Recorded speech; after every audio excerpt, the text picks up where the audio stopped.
And joining me on the podcast and on video, it's Alan Green, CEO of Brand Communications. All right, Al. Hello, Joss. Lovely It's a good weekend, day. thank you. Yes. Barbecues yesterday. Oh, nice. And what was it? What was your meat of choice? Well, we have quite a few vegetarians in the family, so there was Beef. Very yeah, tough. beef burgers. Well, no, I was cooking some vegetarian burgers and sausages, and they were really juicy, and it was just like the real thing. And Yeah, they're I better. can't remember what the brand was, but anyway, they were quite effective. But then, of course, we marinated chicken thighs and drumsticks in soy and honey. Just let them marinate, then whack them on the barbecue. They smell fantastic. And burgers, of course.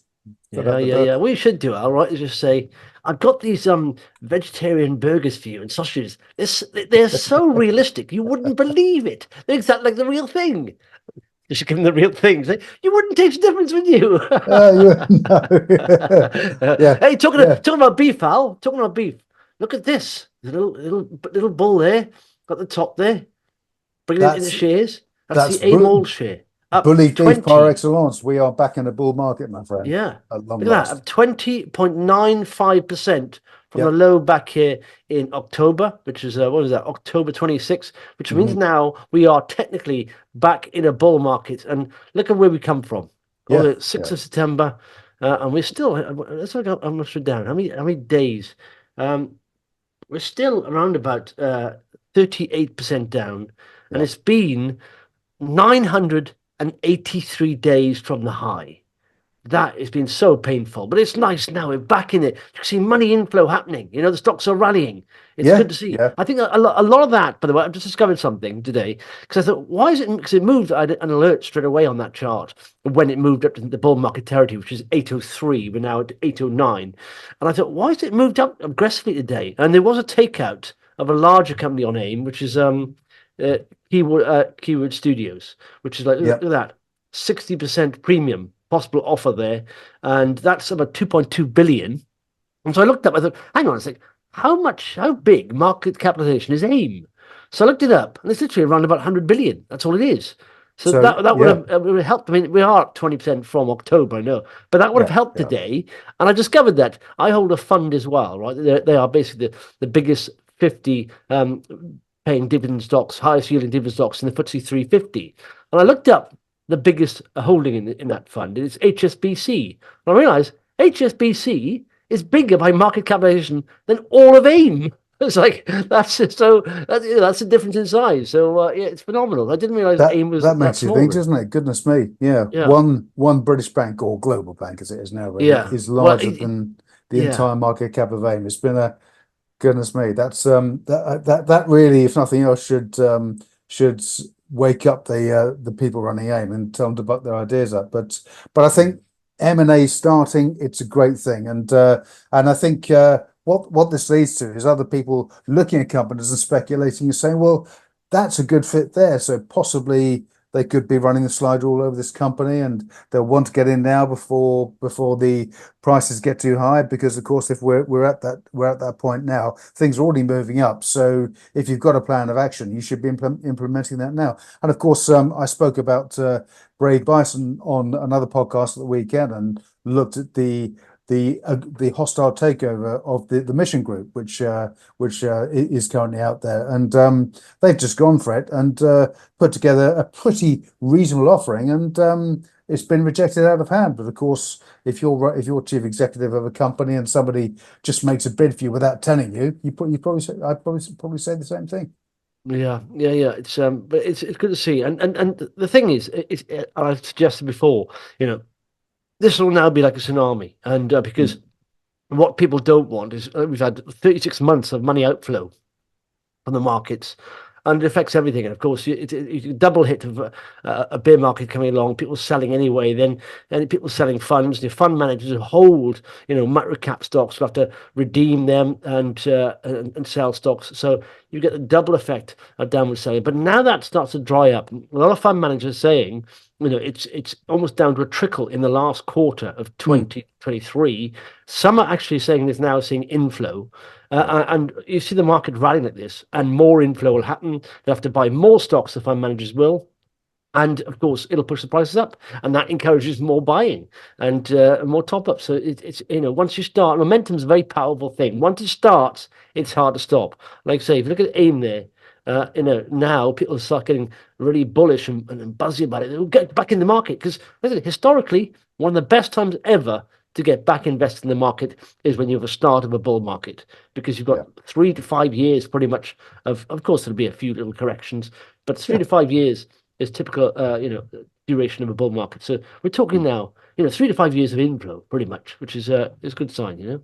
It's a great sign. It's a great sign. I think there's a lot of pent up money waiting to go into the market too out there, and also this is where people come into the market for the first time. Youngsters may be looking at investing. If they can get in now, and make some money, then they're going to be telling their friends about it, and it will just mean this influx of money into the market will continue because everyone's talking about it.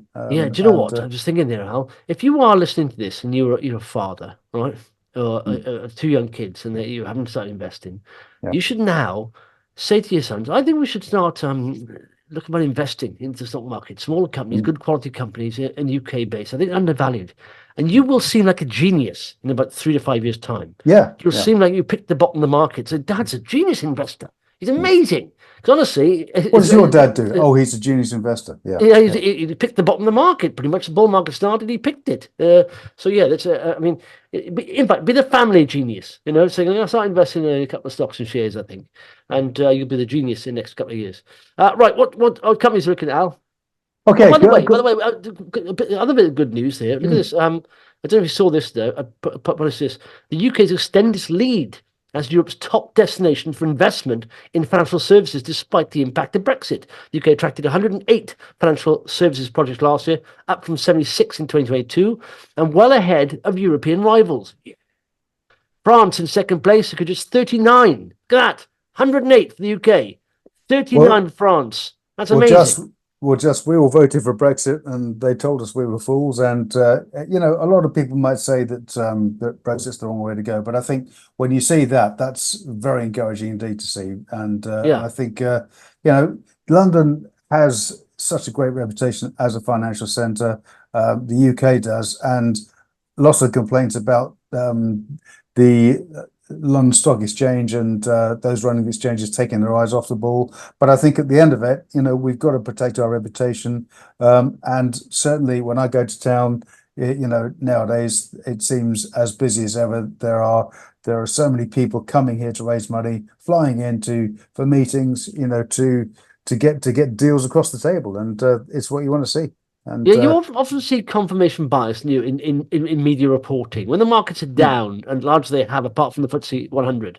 Everyone likes to bash the markets and bash the UK and all that stuff. I think, well, it's just pretty much part of the normal economic cycle. When the markets go down in a bear market, you will get companies delisting. If it's going to be hard to raise money, and that's what they've joined the market for, they will delist, because the fees alone to be a listed company, on a yearly basis with nomads and all that stuff, and just listing is about £3,000 to £500,000 a year just to be listed. Now you have the gravitas with being a listed company, saying we're a listed company, but nevertheless, that's if you are a pre-revenue company, that's a big chunk of money to keep forking out if you can't raise money. So of course you're going to have delistings for companies not generating money, but that'll change once the market starts rallying. People become more prepared to take on a bit of risk, and they will do when the markets rise. I mean, you can see at the end of the last. I keep making this example. End of the last bull market, there were people investing in £1 million NFTs of pictures of apes, gorillas. That's how risk. People didn't care about risk, and now is you find it'll change. The sentiment can change, on a 2 pence. Is it 2 pence, 5 pence, or tubby bit? What do they say? What's the saying? Not a throbbing bit. That much is for sure. It's not there. Sorry, go on, Al. Okay. Well, so first on this today, Premier Miton Group, AIM listed active investment manager, and this company offers a range of investing strategies and options for its clients. Funds, investment trusts, invest across equities, fixed income, sustainable and ESG investing, and of course multi-asset and absolute return investing, bonds and others as well. The company's headed up by Mike O'Shea, chief executive, and he said, the company reported a Q2 update a few weeks ago. Well, in fact, it's going for a month ago now, back in April. But the company grew assets under management to 10.7 billion, up from 9.8 billion in September last year. And some of that's certainly driven by the improvement in the markets, but primarily, of course, the company last year made acquisitions of Tailworth Investments, and was also appointed investment manager at GVQ Investment Funds in Dublin. And those two alone added 560 million to assets under management. And Mike said, that he and the team are really confident in their clear proposition in active investment management, and they believe that investing into smaller and mid-sized companies delivers significant long-term outperformance compared to the larger stocks and larger funds, and that enables them to deliver what historically has been a pretty strong performance going forward. So if we look at the chart here, we've seen a really sharp improvement since Golden Cross, Al. Golden Cross, look at that. We've got the Golden Cross pretty much today happening. Which is, if you go back and look at, we had a little sort of rally from November up to there, short-lived, and then we had the death cross again. But if you go back to when that happened last time on the way up, pretty much was in November 2020, and it went from how much so it did I can't see, my head's in the way. It did 52% from that. But that was, that it did rally late. But I think now from this level, when you think about, they also pay at this level they pay about an 8% dividend. Yes, and look at the cash there they got. Cash of 37 million, and they are on market cap 116, so they're only 78 million enterprise value. So I think that this is the kind of company. It's my pick anyway of all the sort of fund managers, because I think, like I said, microcaps move the most. They're most volatile. So on the way down, they move quickly. On the way up, they move quickly. And these are Premier Miton largely focused on that area of the market. Small and medium size, and even microcaps. So I think this will move very quickly. And it has. You can see here. It already has, and I think it's that they're set to deliver some really strong returns this year. And if the AIM markets and the small cap markets, which does tend to lag the larger markets a bit, those will start to catch up, and those gains will be reflected in Premier Miton, because of course it has a good spread of investments across the whole lot. And of course, you're investing at this level, you can potentially get a stonking capital return if you say stuck with it for a year. Plus, you'd get paid a decent dividend to boot as well. Yeah, well, just as a point of reference, the AIM all share is individual companies are more volatile than obviously indexes and funds, but the AIM all share is up 20% since October, and now this is up 59 or 60% pretty much. So that's sort of leverage, geared leverage. Cool stuff. What's next, Al? Okay, so we spoke last week about Trufin PLC, TRU, again AIM listed, and again, this company's had a pretty solid run over the past year. Look at that. That's real top right hand corner stuff all the way. Now Trufin, of course, the operating company for a group of technology businesses, early payment provision, invoice finance, and they also have a games company, Playtech, built in Playstack. Playstack. Goodness me, Playstack built into the mix as well, and also fintech group Satago, based in London, too, as part of the mix. Really strong trading statements in May from the group. Trading expected to be significantly ahead of market expectations. Outperformance driven by Playstack. Of course, it's launch of two games, Ballato and Abiotic Factor. Two really strong performing games. Lots of free sales on those games as well, which if you're in gaming, it's a very good metric. You can see what the appetite is early on. But further drivers in today, as you got there. So Oxygen Finance, the early payment provision company, has won two significant EP contracts, early payment contracts with Kent County Council and Central Bedfordshire County Council, and those contract wins follow on from contract wins at the end of last year with Cheshire West, Chester Council, Herefordshire Council, and also contract renewals from Aberdeenshire Council, Sheffield City, Wakefield Council, and Warrington Council.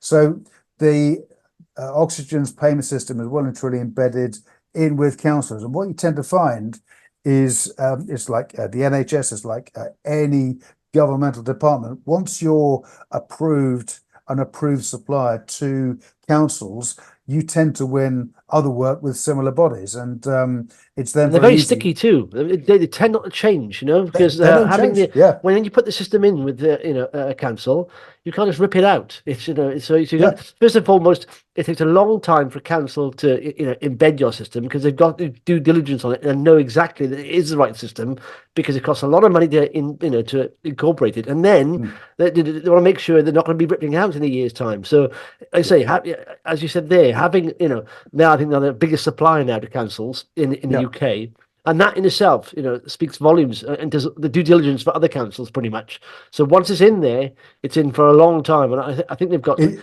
I can't embedded in the understand system. stats. Yeah, I can't Yeah, understand stats, yeah, but something they yeah, got visibility over 90% of their revenue up to 5 years. Auction. yeah, That's yeah. how sticky it is. So it's almost like now PlayStack is knocking it out of the park.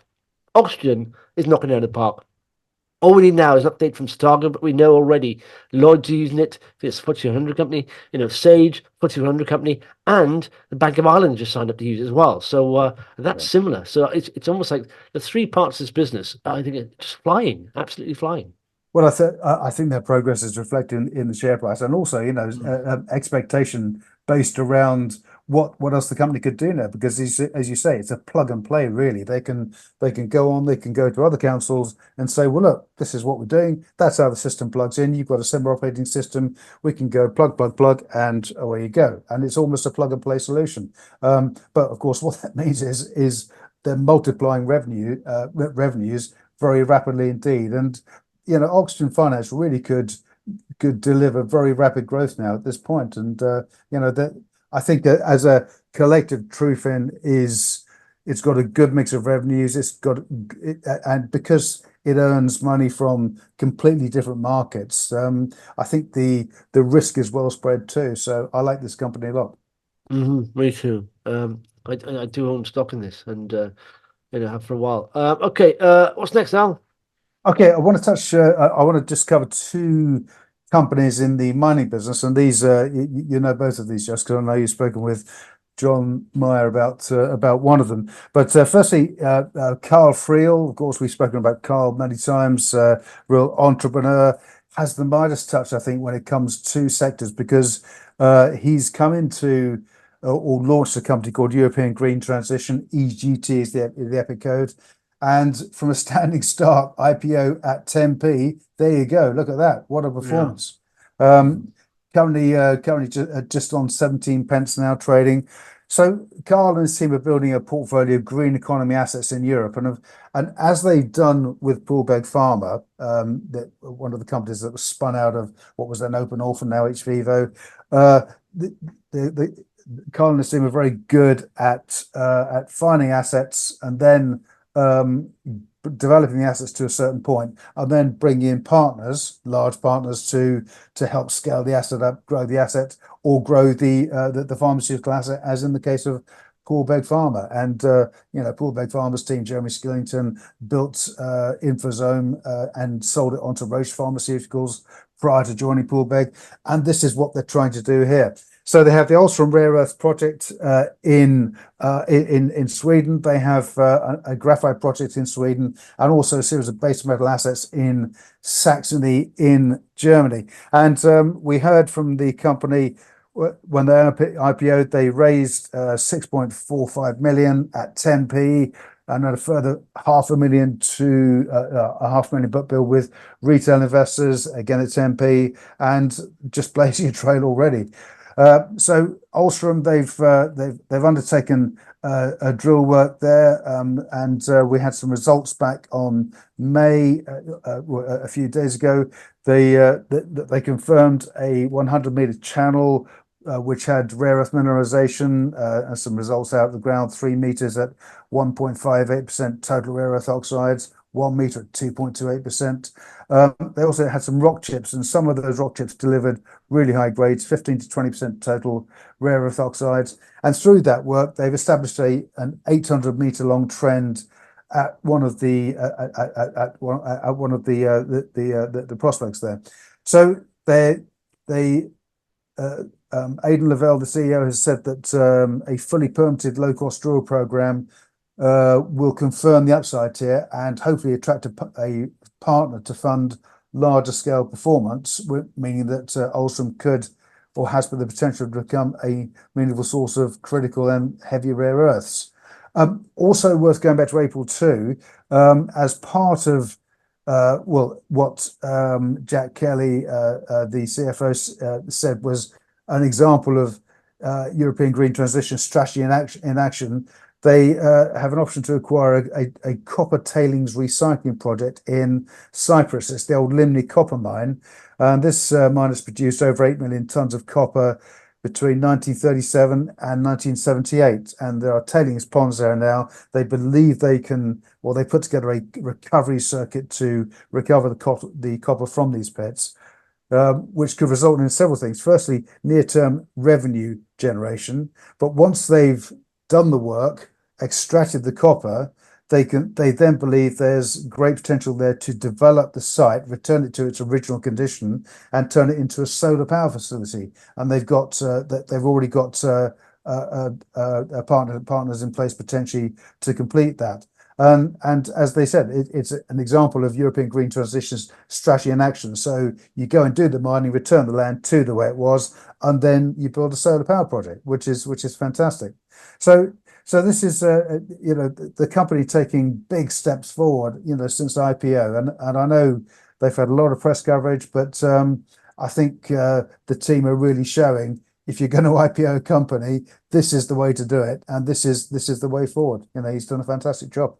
Yeah, do you know what's nice, Al? We've now looked at basically 4 charts, and they've all been rising. Now, if you go back like a couple of months, all the charts we were looking at were falling, so it's definitely a different change in direction here, isn't it? It's nice to see that, and of course it was selective, but the main indices is up, and so it'd be hard to find a chart in an uptrend going back like 5 months ago, 4 months ago, and now there's lots of companies starting uptrends, which is nice to see.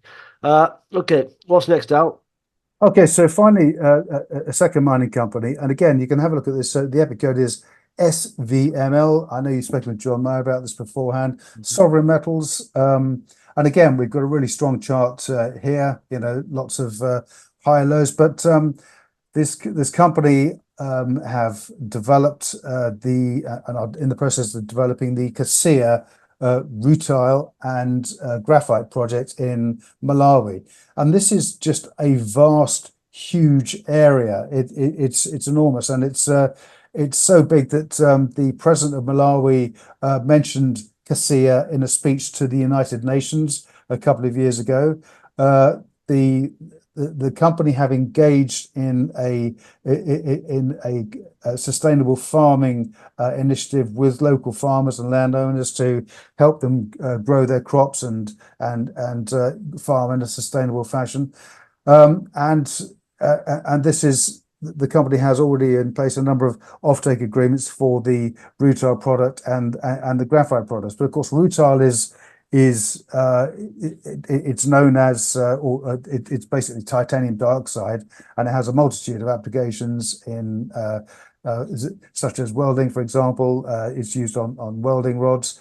The Brilliant White paint you go and buy from the DIY store, that's the Brilliant White part of the paint is titanium dioxide.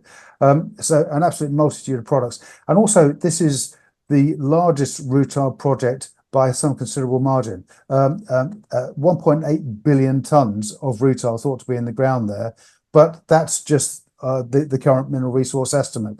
They're already looking at an extension of the trend both to the north and the south, and it's believed that this could be much bigger still. They also have been doing some work on developing the graphite. So they've been testing graphite, and the tests that they undertook have proved up the quality, and they believe from the test the graphite purification demonstrated very low levels of residual impurities, achieving a 99.99% loss on ignition. So that means it's almost as pure could be. So of course, the potential for graphite, it makes up 40% of batteries for EVs, and is a huge component in so many other clean technology products today. So it really is it's absolutely a company that's got so many assets to bring to market. And this was recognized last year when Rio Tinto became a cornerstone investor in July. They invested $40 million for a 15% stake in the company. And of course, Rio are not, they don't just come in as an investor, they come in as a partner. The company had been providing resource, they've been providing assistance on the ground. And of course, this is what Rio do. They develop large projects such as Cassia. So whether they'll make an outright bid for Sovereign or whether they'll just continue as a partner, who knows? But actually, it doesn't matter, because Cassia, as we can see, I think, and certainly investors can see from the chart, is well on its way to becoming an absolutely huge country-changing entity. So just at the end of the last quarter, the company had total available funding to them of just under 37 million Australian dollars. So very well funded for all future and foreseeable activities.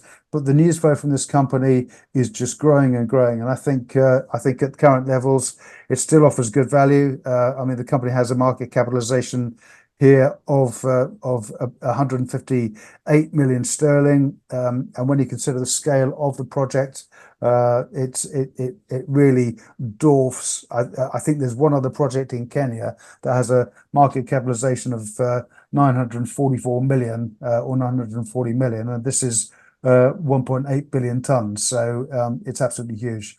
But Sovereign metals, I think, have got a really strong future, and we're starting to see that value reflected in its market capitalization. Yeah, and what I liked it, if you go to the front page, a very young, diversified board.